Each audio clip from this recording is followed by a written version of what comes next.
All right, so quick question for you since you're here. Pennsylvania Catholic Diocese announced funds to compensate sexual abuse victims today. What does this actually mean for them?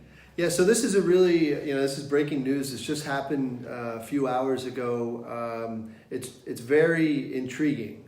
When I say it's intriguing, it's a good first step, obviously, for the Catholic Church to try to compensate the victims and the survivors of sexual abuse over the last 50, 60, 70 years. Obviously, in any type of compensation fund, it really comes down to the details. We've been involved in a number of compensation funds. We're dealing with the NFL concussion protocol, fund and protocol right now. So it really comes down to how the fund is going to be administered. It looks like Ken Feinberg, who has administered a number of funds, in the past, very reputable, individual, is doing this in the state of New York, already. So there has been there's some precedent for this. There's some positive feedback, already from that particular fund. But again, it's going to come down to the details. This press release that was just put out, good first step for the Catholic Church to say we recognize that these individuals, their lives have been turned upside down.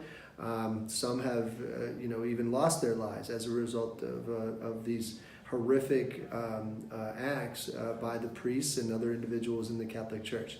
So it's really going to come down to how they're going to administer this particular fund, what the claims process is going to look like, what their an individual's legal rights are going to be, and more importantly, what their legal rights are not going to be. Because a lot of times, if you opt into these funds and opt into the compensation claim process, then you're giving up all of your other legal rights. So the press release was a little bit short on details in terms of how the fund is going to be set up. It indicated that there'd be more information that would be forthcoming. They would have a website set up in the near future. I think by January of 2019, they would have more information for victims and survivors. So I think that it's really important right now. I know a number of people have already called our office. What does this mean? Is this a number of our clients?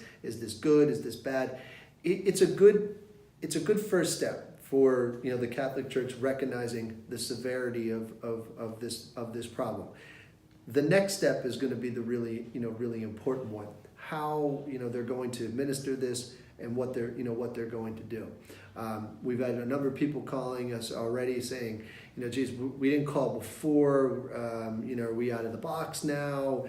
Can we still file a claim? And the answer is absolutely. You could absolutely still file a claim, because this is just a press release announcing that they're going to set this fund up. No claims have been filed yet, so nobody is out of the box right now. So I mean, if you've been a victim or a survivor, and even if you know somebody, there's been people who have lost their lives as a result of this.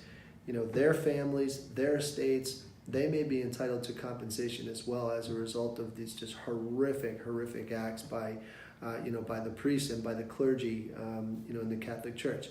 So, if somebody hasn't come forward, it's not too late.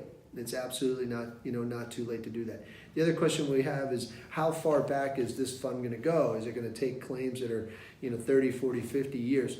Don't know the answer to that, but what I could tell you is, let us get the information so that we can start looking at it, because we can answer that question once the fund comes online and we get more details. But we want to be ahead of the curve, not behind it, in terms of establishing your case, your damages, and then what you ultimately may be entitled to. So I think that kind of sums up what's going on today with the clergy abuse scandal. Again, it's a good first step that the Catholic Church is taking, but hopefully the next steps will be just as good, and they really will step up to the plate, accept full responsibility for what they've done to not only individuals but their families, families as well, extended families as well, and we'll move forward from there. So thanks.